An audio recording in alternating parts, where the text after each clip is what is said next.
행복한 안실입니다. 오늘은 열왕기상 5번째 강의 시간입니다.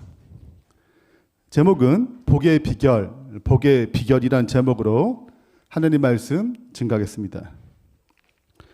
제가 긍정적 사전이라는 책을 읽다가 한 이런 이야기를 읽었습니다. 인간관계 대가인 카네기에게 한 여자가 손가락질하면서 욕을 하고 또 저주를 퍼부었습니다. 한참 욕을 듣던 이제 카네기가 아무런 반응 없이 그 듣기만 하니까 친구가 너무 신기한 거예요. 어떻게 저런 욕을 듣고 가만히 있을 수 있지? 그리고 친구가 묻습니다. 이봐, 카네기. 그런 험한 말을 듣고도 참을 수 있다니 도대체 비결이 뭔가? 그렇습니다. 카네기가 뭐라고 얘기했을까요? 이렇게 얘기했다고 합니다. 이 여자가 내 아내가 아닌 것이 얼마나 감사한지 그것을 생각하고 있었다네. 저도 어릴 때 초등학교 때 공부를 못했어요. 근데 공부 잘하는 애들이 있잖아요. 그래서 제가 하루는 너무 궁금한 거예요. 쟤는 왜 이렇게 공부를 잘하지? 나랑 비슷하게 노는 것 같은데? 그래서 이제 가서 물었습니다. 너 공부 잘하는 비결이 뭐냐? 물었더니 뭐라고 얘기해요. 기억이 잘 안 나지만 뭐가 있는 거예요? 잘하는 사람에게 나름대로 뭐가 있는 것입니까? 비결이 있는 것입니다. 사업을 잘하면 사업 잘하는 비결이 있고 또 요리를 잘하면 요리를 잘하는 비결이 있겠죠. 그런 것처럼 오늘 다윗의 생애 가운데 그의 복의 비결, 왕들의 가운데 모델이 되는 그 다윗의 복의 비결이 무엇인지 오늘 본문을 통해서 살펴보겠습니다. 오늘 특별히 다윗에게 주어진 다윗 언약이 선포됩니다. 다윗 언약은 다윗이 받은 복 중에 최고의 복이에요. 그 다윗 언약, 다시는 그 왕가가 바뀌지 않아요. 사울 왕가는 바뀌었잖아요. 북방 이스라엘 왕가가 계속 바뀝니다. 다윗의 왕가는 영원토록 바뀌지 않고 또 너가 이 주변의 나라들을 정복하겠고 내가 너와 함께하리라는 이런 약속을 주시면서 이 약속의 성취는 궁극적으로 예수님께 이루어집니다. 여튼 다윗에게 주어진 최고의 복, 그 복의 비결이 무엇인지 좀 생각해 보겠습니다. 역대상 17장 1절입니다.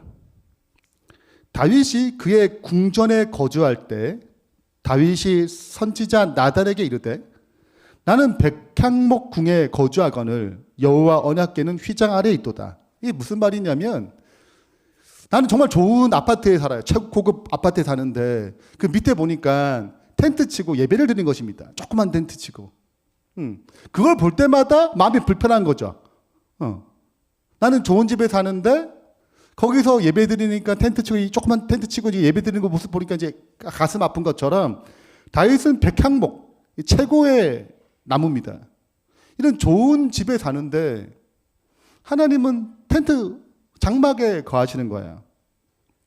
그래서 나단이라는 선지자에게 얘기합니다. 내가 뭘 하고 싶다? 하나님의 언약궤를 좀 짓고 하나님의 성전을 짓고 싶다. 언약궤가 잘 놓여진 멋진 건물을 짓고 싶다. 하나님의 성전을 짓고 싶다라고 얘기했을 때 나단이 다윗에게 이르되 하나님이 왕과 함께 계시니 마음에 있는 바를 모두 행하소서. 뭘 허락한 거예요? 성전 짓도록 하세요. 하나님이 당신과 함께 하시고 당신의 마음이 얼마나 귀한 마음이에요. 내가 볼 때라도 하나님 뜻 같다. 짓자, 지어라. 다윗이 이걸 즉흥적으로 생각했을까요?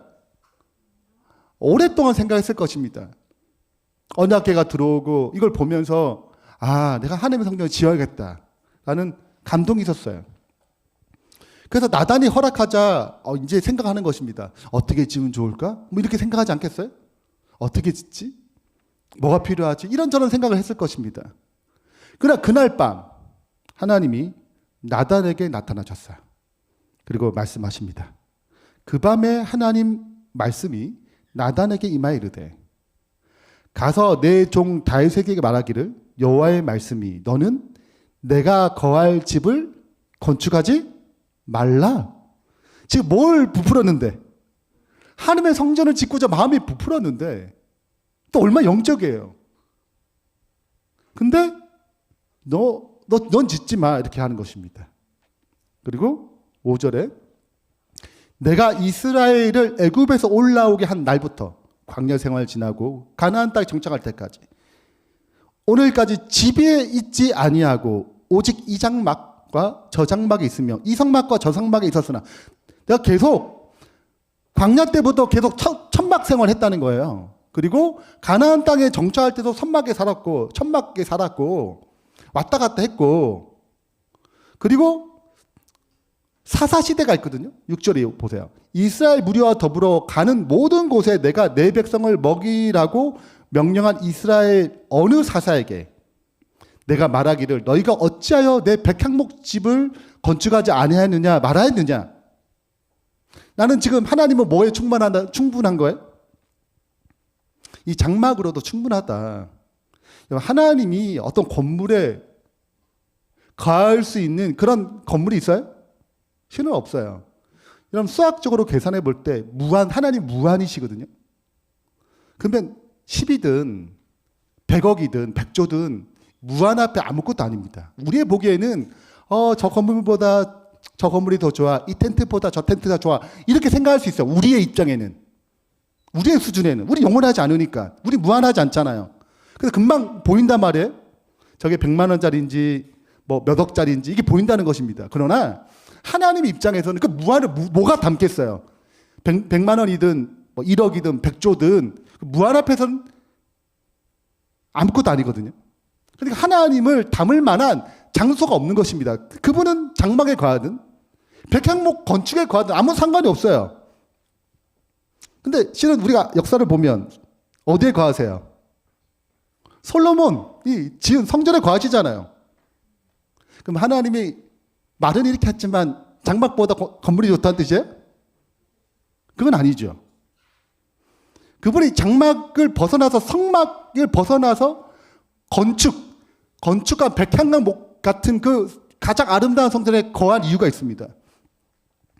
일단 하나님은 다윗이 성전을 건축하기에 합당하지 않다고 얘기했습니다. 그리고 광야 때부터 사사시대까지 약 400년 동안 지나 나는 이 장막 생활에 아무 문제가 없다고 얘기하는 것입니다.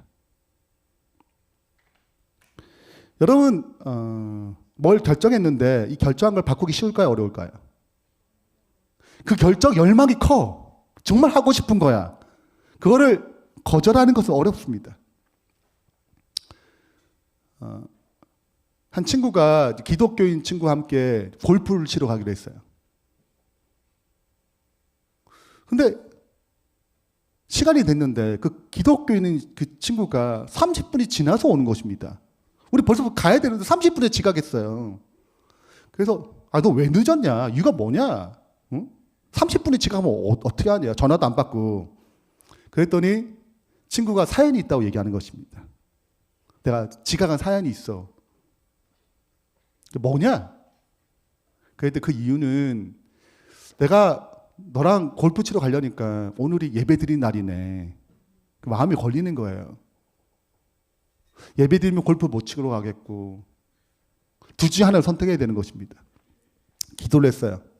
기도를 하고 하나님 제가 동전을 던지는데 이 동전의 앞면이 나오면 교회 가는 거예요. 뒷면이 나오면 골프 치러 가는 거죠. 아시겠죠 하나님? 그리고 동전을 던졌습니다. 뭐가 나왔을까요? 앞면이 나왔어요. 30분 동안. 그리고 막판에 뭐가 온 거야? 뒷면이 나온 거예요. 그래서 온 것입니다. 30분 지간 이유가 있어요. 우리의 마음이 이래요. 하나님 뜻이 계시돼도 내가 하고 싶은 걸 하는 것입니다. 그걸 꺾지 않아요. 내가 하고자 하는 뜻이 이미 있는 것입니다. 하나님이 역사에도 이걸 안 바꾸는 거죠. 다윗은 이 건축하지 말라는 그분의 말씀에 순종하죠. 자기의 뜻을 꺾고 순종합니다. 여러분 사울 왕은 생각해 보세요. 사울 왕은 아말렉을 점령하라고 했을 때 하나도 남기지 없이 모든 동물까지 다 죽이라고 그랬는데 뭘 가져왔어요? 살찌고 보기 아름다운 짐승들 가져왔습니다. 그런데 왜 하나님의 말씀을 듣지 않았냐라고 사무엘이 얘기했을 때 사울이 얘기하죠. 하나님께 제사 드리려고. 너무 좋지 않냐. 그때 한 말이 있습니다. 하나님의 말씀 순종하는 것이 뭐보다 나아요? 제사보다 나은 것입니다.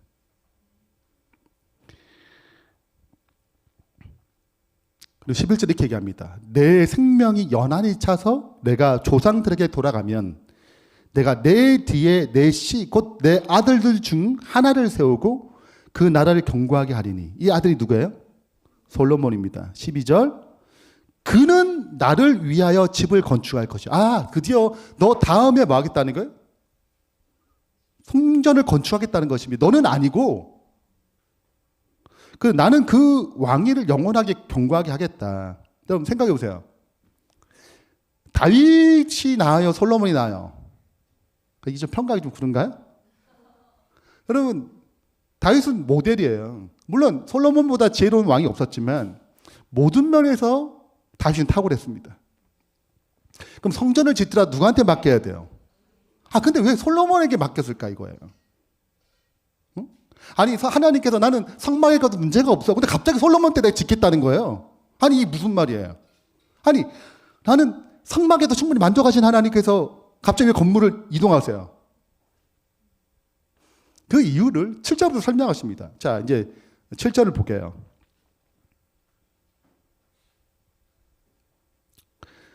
또한 내 종 다윗에게 이처럼 말하라.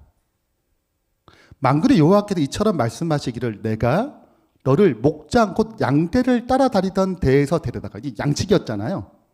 데려다가 내 백성 이스라엘 주권자 왕으로 세웠다는 거예요. 너 양치기였는데 내가 왕을 세웠지 않았냐. 8절. 내가 어디로 가든지 내가 너와 함께 있어 내 모든 대적을 내 앞에서 멸하였은즉 세상에서 존귀한 자들의 이름과 같은 이름을 내게 만들어 주리라. 9절입니다. 내가 또 내 백성 이스라엘 위하여 한 곳을 정하여 그들을 심고 그들이 그곳에 거주하면서 다시는 옮기지 아니하게 하며 악한 사람들에게 정과 같이 그들에게 해하지 못하게 하여. 여러분 이방 나라로부터 이렇게 평안한 지 얼마 안 됐어요. 여러분 430년 동안 사사기 시대는 맨날 도망 다녔습니다. 농사를 지으면 이방인들 들어와서 농사를 다 가져갔어요. 쫓겨다녔습니다. 그게 사사시대예요. 계속 돌아다녔단 말이에요. 그때는요. 뭐 정착이 어려웠습니다. 쫓겨다니고 도망다니고 숨어다녔어요. 근데 이제는 뭐 하겠다는 거예요? 너 다윗을 통하여 이 주변의 그런 대적을 다 어떻게 멸하겠고, 그 다음에 이제는 너 백성이 이렇게 이방에 쫓겨가지고 왔다 갔다 하지 않고 한 곳에 거하겠다는 거예요.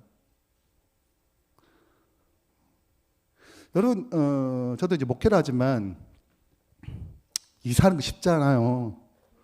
예. 저도 좀 한 곳에 쭉 이렇게 좋은 집 한 곳에 쭉 있고 싶은 마음이 있거든요. 왜? 뭐 2년에 한 번, 3년에 한 번, 또 교회 또 전세면 매번 2년마다 또 옮겨 다녀야 돼요. 상황이 안 좋으면. 근데 다시는 뭐 하지 않겠다는 거예요?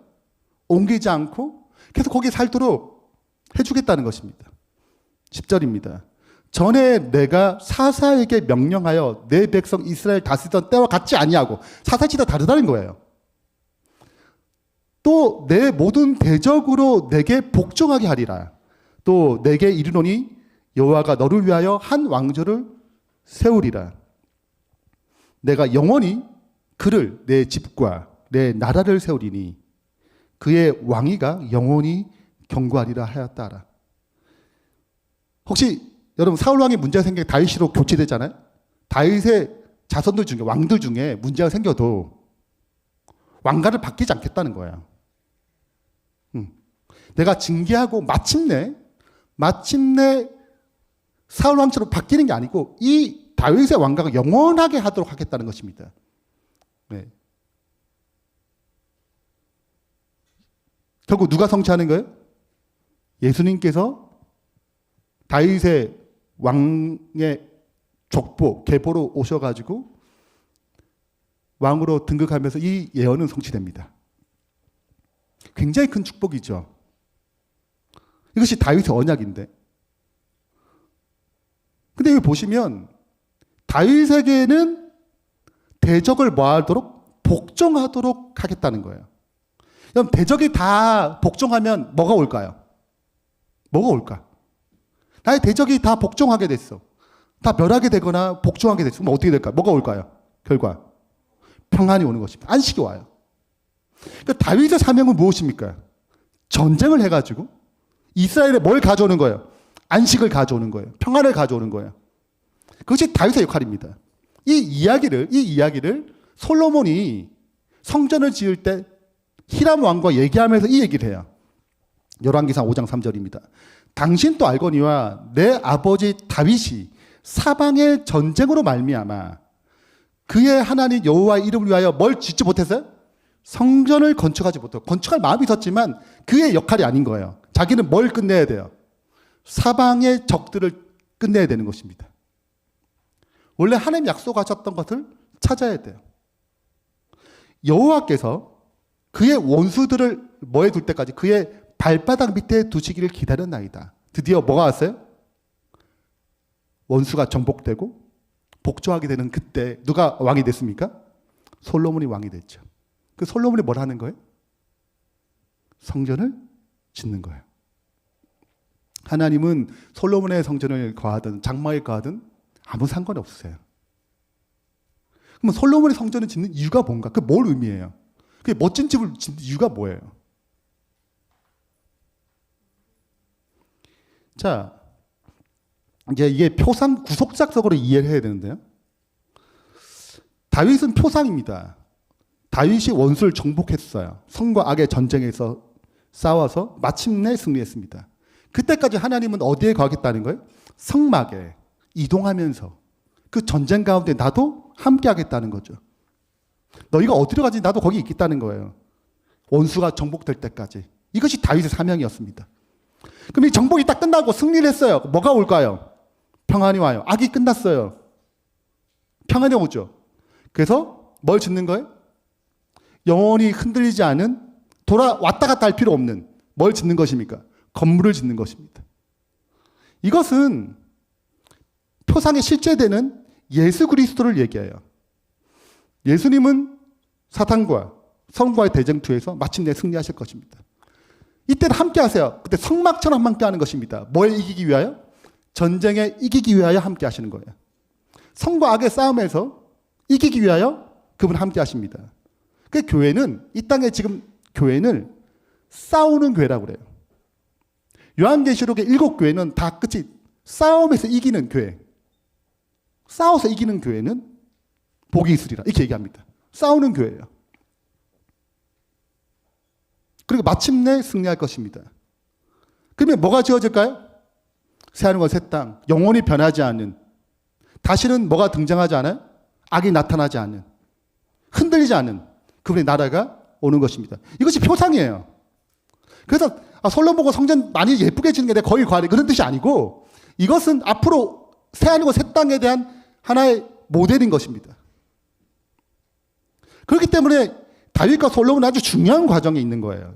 구속사에서.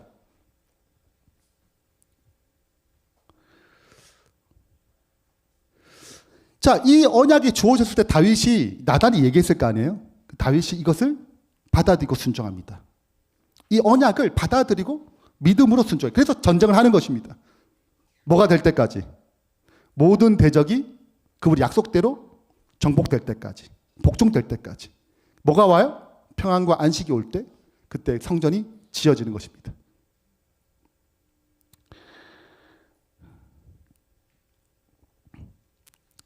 여러분, 보시면 하나님의 말씀에 순종하는 것이 쉽지 않아요. 무엇 때문에? 나의 생각과 나의 욕심 때문에. 대표적인 경우가 가룟 유다죠. 12제자예요. 얼마나 하나님의 말씀을 많이 들었겠어요. 예수님 팔려는 그때에도 예수님께서 얘기하셔서 또 팔러 간다고. 그럼 찌끔해고 이제 좀 돌이킬만 하잖아요. 근데 예수님 팔려는 생각을 버리지 않습니다.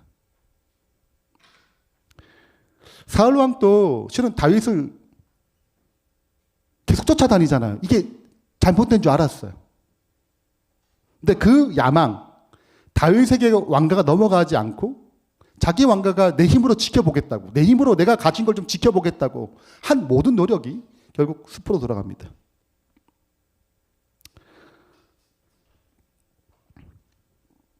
근데 반해서 여러분 아브라함은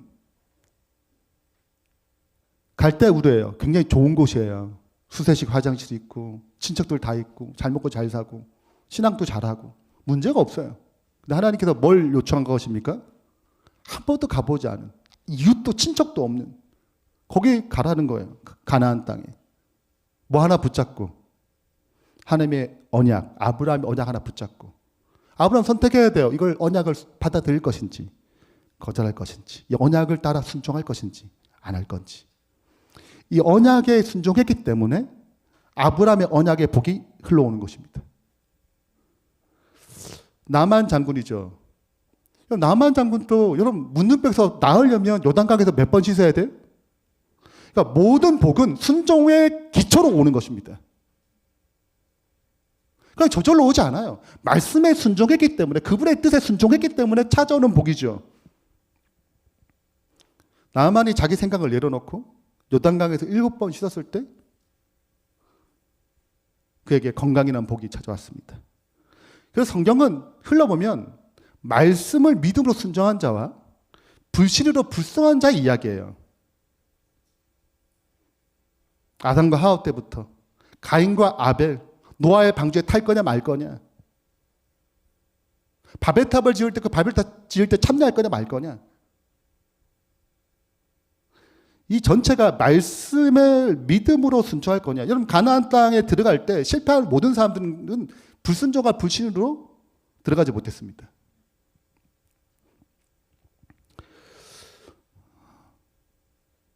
어떤 분은 동기만 좋으면 그렇지 않겠냐, 좋지 않냐, 동기만 좋으면, 마음만 좋으면. 근데 여러분 다윗이 성전 지으려 할 때 마음이 안 좋았어요? 네, 얼마나 좋은 마음이에요. 그분이 나라를 위해서. 마음만 좋아서 되는 것이 아니고 그 방법까지 그분의 뜻이어야 되는 것입니다.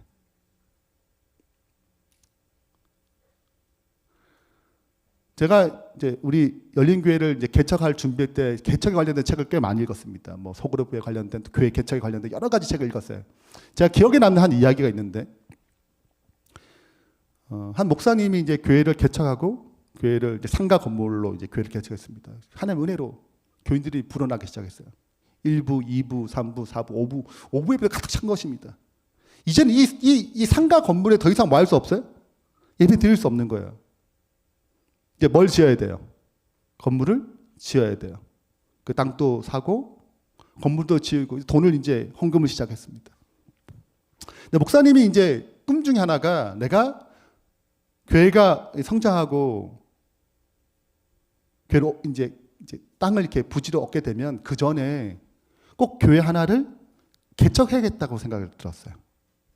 그래서 이런 얘기들은 이미 이제 직원들과 다 합의가 됐습니다. 우리가 이렇게 하나님 부흥해 줬으니 가장 좋은 우리 지역만 선교하는 게 아니라 다른 곳에 선교해야 되지 않겠냐. 그래서 교회를 하나 개척하자. 그 부목사님을 통해서 교회를 개척하기로 결정했습니다. 좋죠. 자기 교회가 생기니까. 그리고 좋은 성도들을 그 근처에 사는 성도들을 이제 한 40명 정도를 떼줬습니다.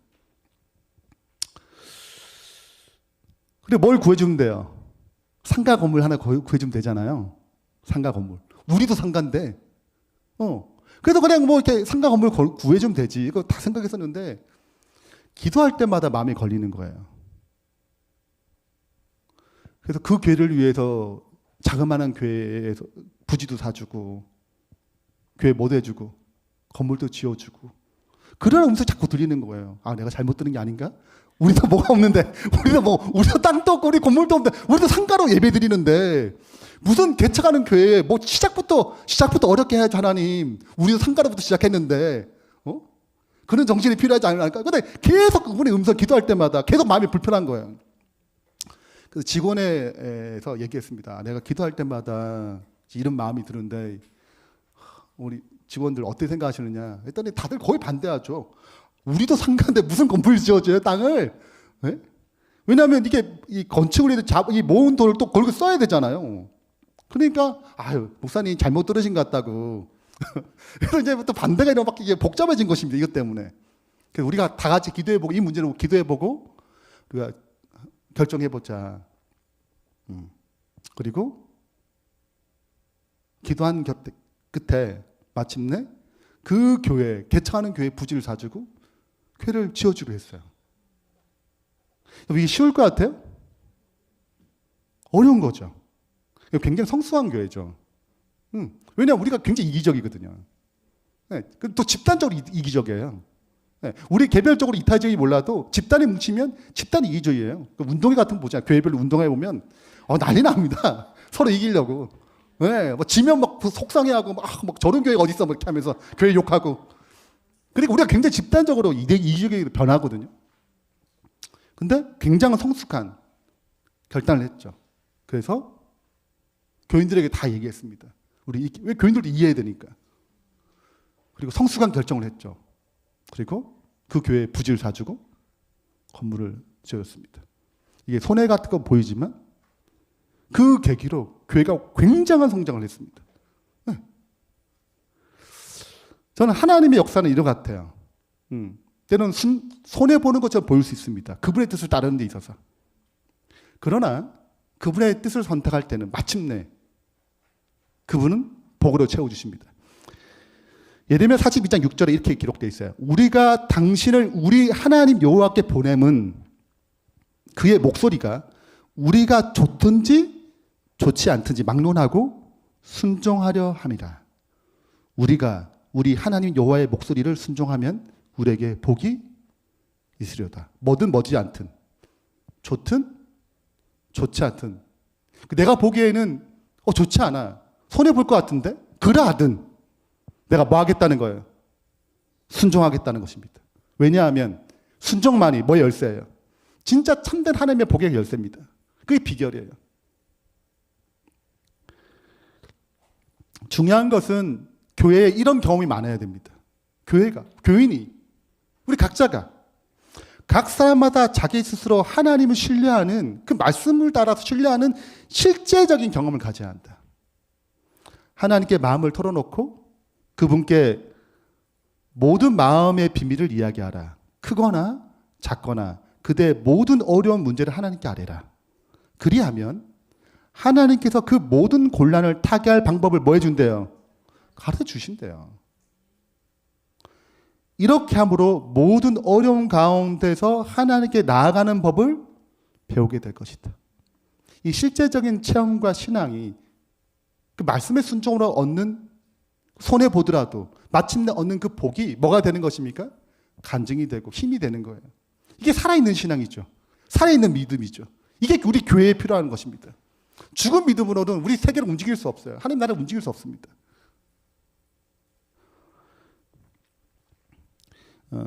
제가 선교지 소식 읽는 걸 좋아하는데요. 2021년 3기 지난기입니다. 선교지 소식인데 그때 선교지가 북아메리카 지혜입니다. 퀴즈 나가요. 자, 우리가 지혜가 총 몇 개일까요? 자, 몇 개일까요? 자, 조용히 하세요. 자, 조금 있다가 카톡으로 답을 달아주세요. 총 몇 개인지. 우리는 지혜가 몇 개인가? 네, 뭐 12개, 10개, 뭐 다 나옵니다. 15개, 20개? 뭐 다 좋아요. 자, 13개? 네. 제가 하는 것 중에 답이 있는 것 같아요. 자, 여튼, 자, 어르신, 다신 분들 중에 제가 자그마한 선물 드릴게요. 자, 15개예요. 네. 이게 먼저 나가면 안 되는데, 타이밍에. 자, 여튼, 네. 오신 분제 기억했어요. 자, 근데 우리가 이제 매기마다 돌아가면서 이 선교지 소식을 듣잖아요. 네. 근데 이번에는 북아메리카 지회입니다. 그러니까 캐나다와 미국을 중심으로 하는 지회예요. 제가 여기에 글을 읽다가 참 흥미로웠습니다. 감사하기도 하고. 여러분, 이라크에서 재림 신자를 만났어요. 이라크인이. 이슬람 교인이잖아요. 근데 재림 교인을 만나고 재림 신앙을 받아들이고 했습니다. 그 기적 같은 일이에요. 근데 일단 자기만 받아들였고 아내에게도 좀 쉽지 않고 자녀도 쉽지 않죠. 그래서 이제 조금씩 이걸 잘 하고 있는 중에 이게 이라크가 여러 가지 면에서 불안전한 곳입니다. 불안하고 또 신앙을 하기 어렵고 그래서 마침내 미국으로 넘어옵니다. 도망와요. 그래서 처음 정착한 곳이 미시간주입니다. 난민이 됐어요. 미시간주는 전 안 살아봤지만 춥대요. 살기 어려운 거예요. 이라크에 살다가. 그래서 캐나다로 다시 넘어옵니다. 여러분, 난민이 뭐가 있겠어요? 아르바이트 하지만 제대로 살기 쉽지 않겠죠. 근데 신앙에 대한 얘기하면서 두 자녀를 삼육학교에 보내고 싶은 거예요. 물론 공립학교에 지금 다니고 있지만 내가 자녀에게 신앙을 심어주고 싶은데, 이 재림신앙을 심어주고 싶은데 방법이 쉽지 않습니다. 자기한테는. 이제 뭐 정신, 캐나다 오니까 뭐가 있는지 어떻게 알겠어요. 네. 삼육학교가 어디인지 잘 모르겠고 전체적으로 열악한 상황 가운데서 하나님께 기도하면서 자녀에게 신앙을, 유산을 물려주고자 찾고 있었습니다. 근데 가난하니까 이제 이게 재림교회 푸드뱅크 시설인데요. 잘 돼 있는가 봐요. 여길 찾아갔어요. 네. 가난한 사람을 위해서 이제 먹는 걸 제공해 주잖아요. 그래가지고 먹이를 먹는 걸 타고 있는데 자원봉사자하고 얘기하게 됐습니다. 근데 그 자원봉사자가 목사님이에요. 그래가지고 얘기하다 목사님이냐고. 나도 이제 재림신앙 어떻게 받았는지 얘기하게 되고, 근데 내 자녀들을 삼육학교 보내고 싶은데 지금 돈도 없고 학교가 어딘지도 잘 모르겠고 낯설고 또 도와줄 수 있느냐. 그래서 거기에 근처에 있는 교회 학교가 있는가 봐요. 거기에 교장을 만나러 갔습니다. 다 얘기해 봤더니 뭐가 없어요? 학자금이 없는, 돈이 부족한 거예요. 어떻게 하더라도 학자금이 부족한 것입니다. 낼 수가 없어요. 또 뭐 교회 학교가 넉넉한 재정이 있는 것도 아니고, 그래서 우리가 기도하고 방법을 찾아보자 하고 보냈습니다. 근데 끝나고 전화가 왔어요. 북아메리카 지회에서 전화가 왔습니다. 우리가 난민들을 위해서 장학금을 지금 모았다. 혹시 거기 필요한 분 있느냐? 그래서 다시 불렀죠. 불렀지. 그리고 장학금을 대주고 삼육학교에 다니게 된 이야기입니다. 여러분, 이 사람이 하나님의 신앙을, 어려운 거예요. 왜냐하면 이 먹고 살기도 힘든데 삼육학교 어떻게 보내겠어요? 난민인데. 그러니까 공립학교 보내면 감사하지. 그 생각했죠. 그 마음 가운데 뭐가 왔습니까? 하나님의 마음이 왔어요. 하나님의 생각이 온 것입니다. 하나님의 뜻이 왔어요. 그런데 자녀에게 신앙을 물려줘야겠다. 신앙 교육을 해야겠다. 잘 모르니까. 그 결단에 하나님께서 뭐 하신 거예요? 길을 예비하신 것입니다. 이것이 뭐가 되는 거예요? 우리의 간증이 되고 하나님의 말씀에 순종하는 것이 어떤 복이 있는지 우리는 경험으로 나눌 수 있게 되는 것입니다. 청년에게 숨겨진 비밀, 진리라는 책의 식물교리죠. 하나님의 모든 축복은 순종을 조건으로 약속된 것이다. 우리 하나님의 복을 원한다면 하나님 복 주세요 이렇게 되는 게 아니고 그분의 말씀에 순종할 때 얻어지는 것입니다. 근데 우리는 순종하기는 싫고 뭐는 받고 싶어요? 복은 받고 싶은 거죠. 그래서 하나님을 체험하지 못하는 것입니다. 믿음의 도전이 없는 거죠. 결론을 맺겠습니다. 다윗이 자신의 생각을 버리고 하나님의 말씀에 순종하기 선택했어요. 그때 하나님의 복, 다윗의 언약이 경험하게 되었습니다. 이것이 복의 비결이에요. 순종은 하나님의 복의 비결입니다. 하나님의 말씀을 믿고 순종할 때 하나님의 복으로 이루어집니다. 복에 이어집니다. 말씀의 순종이 때론 손해와 어려움을 당할 수 있지만 마침내 하나님의 영원한 복을 누리게 될 것입니다. 이것이 성경의 약속이고 성경의 증언입니다. 이 경험을 우리 모두가 함께 누리고 이 교회의 순종함으로 하나님의 복이 흘러넘치는 주의 충성된 교회 되길 바라면서 말씀 마치겠습니다.